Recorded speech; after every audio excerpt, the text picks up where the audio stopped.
Sidang jemaah Jumat kaum muslimin, anak-anak kami semuanya yang dimuliakan Allah. Orang yang paling hebat di Indonesia termasuk, yaitu dulunya adalah Presiden Baharudin Yusuf Habibie. Dia kuliah ke Jerman. Sampai di Jerman kuliah. Digelar dengan Mr. Crack. Karena dia menemukan alat yang bisa menjadi penyeimbang pesawat.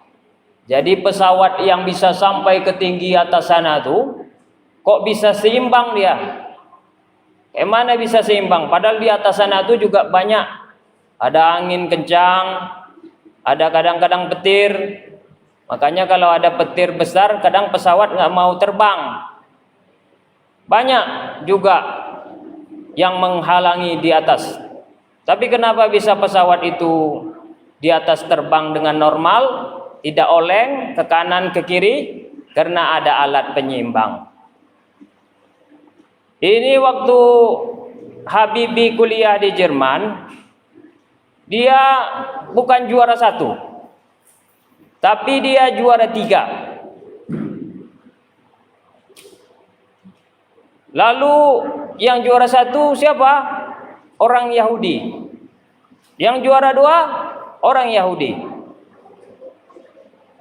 Setelah itu semester berikutnya, walaupun udah belajar keras, siang malam belajar, tetap nggak juara 1. Juara 2 aja enggak, tetap juara 3.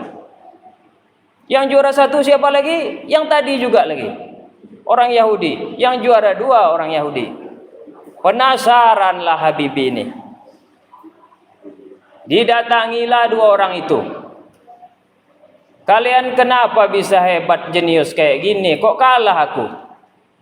Nah, ini bagus kalau kayak gini nih. Dia penasaran kalau dia kalah. Kalahnya kalah yang baik, bukan kalah yang jahat. Orang tuh bisa mabuk, kita kenapa nggak bisa mabuk? Itu kalah jahat namanya itu. Orang tuh menang judi, kenapa kita nggak menang judi? Itu kalah jahat namanya tuh. Kalah yang baik maksud saya. Penasaran. Lalu ditanyalah kedua orang tuh. Hei kamu, kok bisa kau hebat? Kok kalah aku?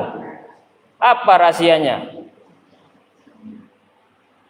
Nggak boleh lah, namanya ada rahasia, nggak boleh kata orang tuh.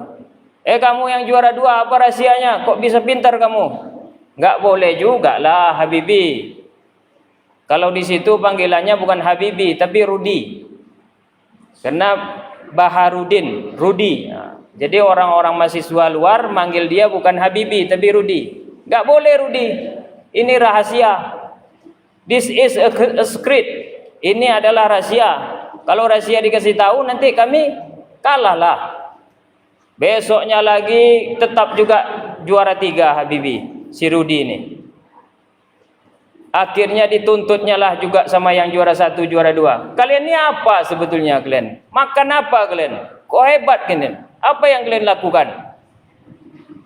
Karena didesak-desak terus, ya ini bagus orang kayak gini nih.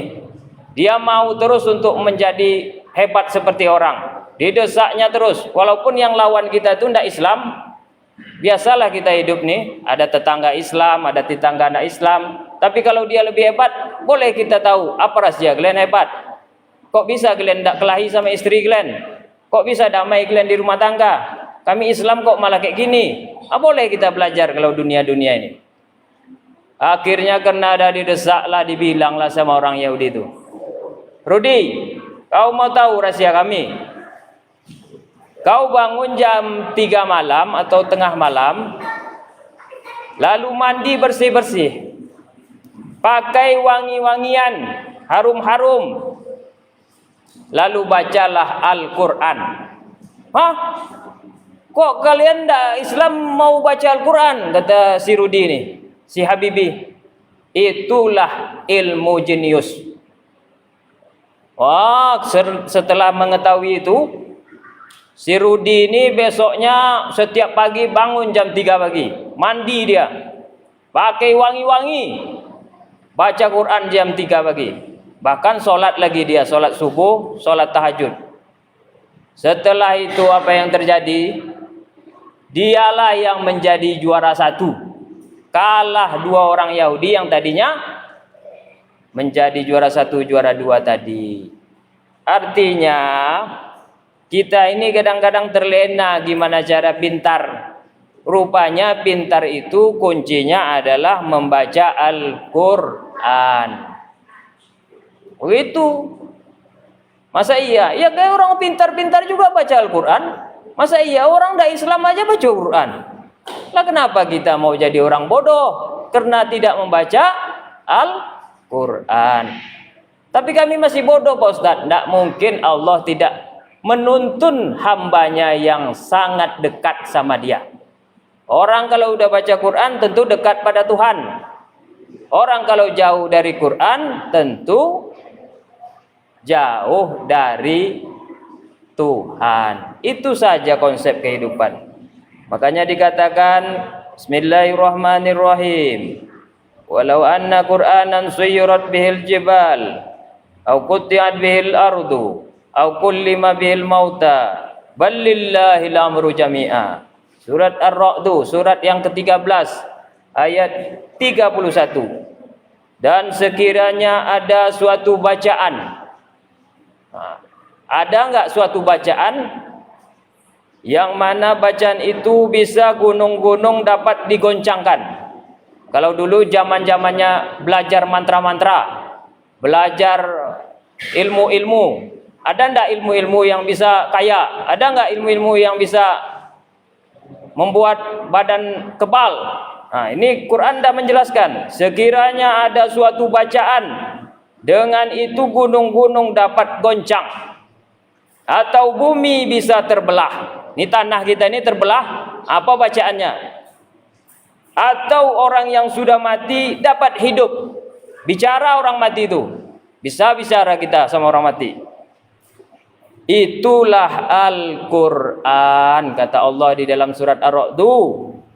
Sebenarnya segala urusan itu milik pencipta kita, Allah. Itu yang saya bilang tadi. Kalau kita dekat Allah, tentu Allah akan menuntun kita. Menuntun kesehatan kita, menuntun keamanan kita, menuntun rezeki kita, menjadikan anak kita enggak pembosan, menjadikan istri kita penyabar. Karena yang memiliki anak, istri, bahkan badan kita sendiri ini, kita ini diatur Allah. Kalau kita membaca kalam Allah atau perkataan Allah yaitu Al-Qur'annya, tentu Allah akan menyenangkan kita. Maka tidaklah orang-orang yang beriman mengetahui bahwa sekiranya Allah menghendaki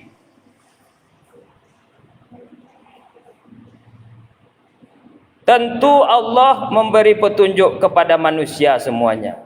Dan orang-orang kafir senantiasa ditimpa bencana disebabkan perbuatan mereka sendiri atau bencana itu terjadi dekat tempat kediaman mereka.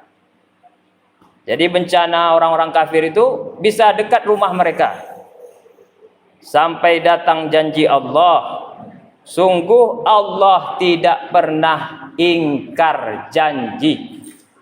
Nah, itulah dia yang mesti kita harus ulangi-ulangi lagi kaji kita. Jangan tinggalkan lagi Al-Quran. Anak-anak kita pintar-pintarkanlah semua. Suruh dia baca Quran pagi-pagi. Bangunkan subuh-subuh. Fa'tabiru ya ulil absar la'allakum tuflihun.